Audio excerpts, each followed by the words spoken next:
Saya punya jidah. Nah ini luar biasa. Saya kalau inget cerita ini, jidah tuh nenek ya. Jadi saya punya kakek sama punya nenek. Saya punya nenek, itu nenek saya kemudian meninggal, kakek saya menikah lagi, ya. Namanya kan nenek sambung nih kan. Jadi beda usianya itu antara kakek saya sama nenek saya. Di saat kakek saya usia 90 tahun, beliau usianya sekitar 60-an tahun atau 70-an tahun. Jadi usianya bedanya di atas 20-an tahun, kayak 25 hampir 30-an tahun. Beda antara kakek saya sama nenek saya. Orangnya Masya Allah gitu. Terus beliau ini, kakek saya ini, alhamdulillah tuh teman-teman sekalian, sampai dengan usianya 90 tahun nggak punya sakit apa-apa.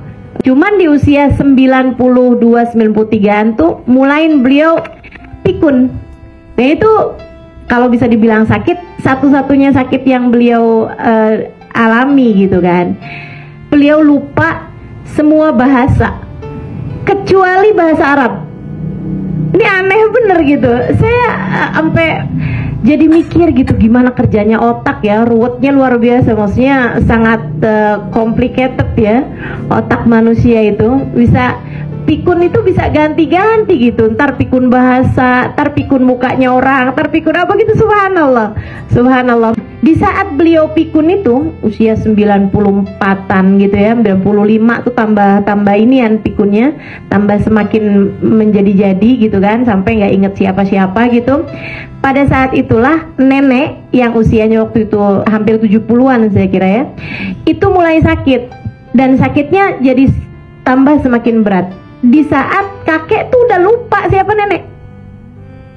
Jadi subhanallah, kakek saya itu lupa sama perempuan tapi ingat sama laki-laki. Jadi beliau lupa sama ibu saya yang adalah anaknya, tapi ingat sama abah saya yang adalah menantunya. Di saat istrinya sakit udah nggak berdaya, maksudnya udah di atas tempat tidur kena stroke.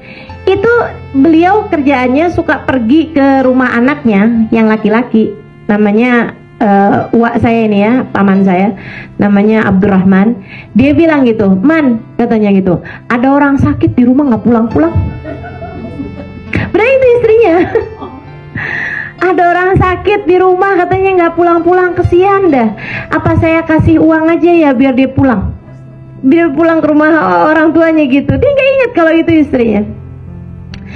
Sampai kemudian di saat yang lagi kondisinya kayak begitu, nenek saya meninggal.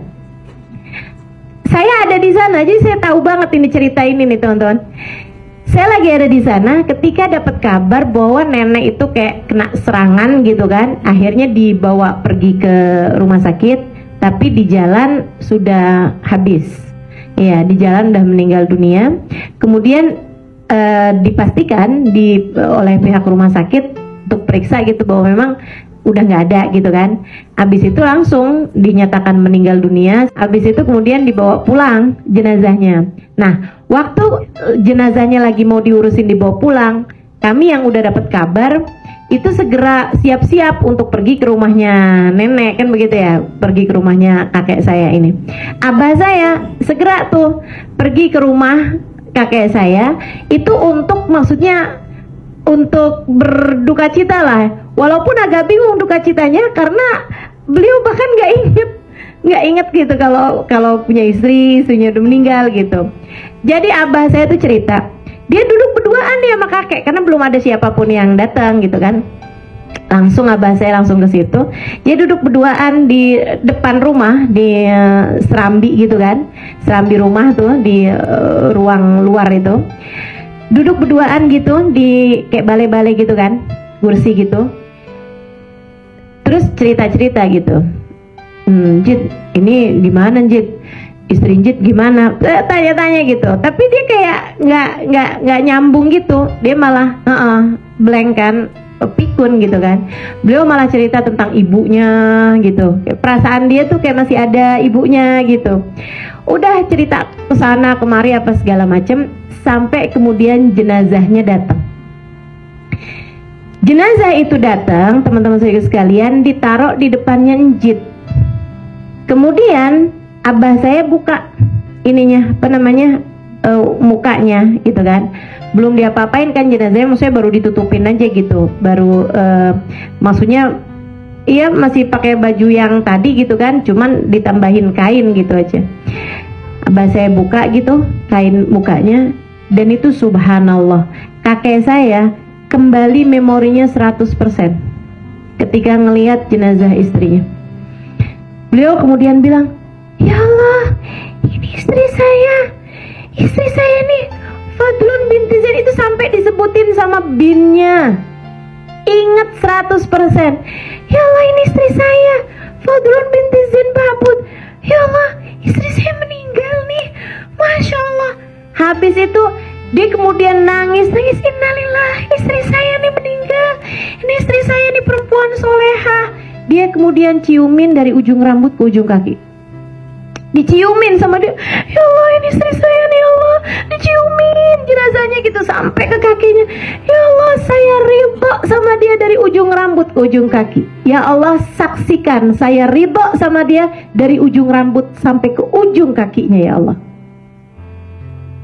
Nangis sampai abah saya ikutan nangis, yang bener-bener nangis gitu.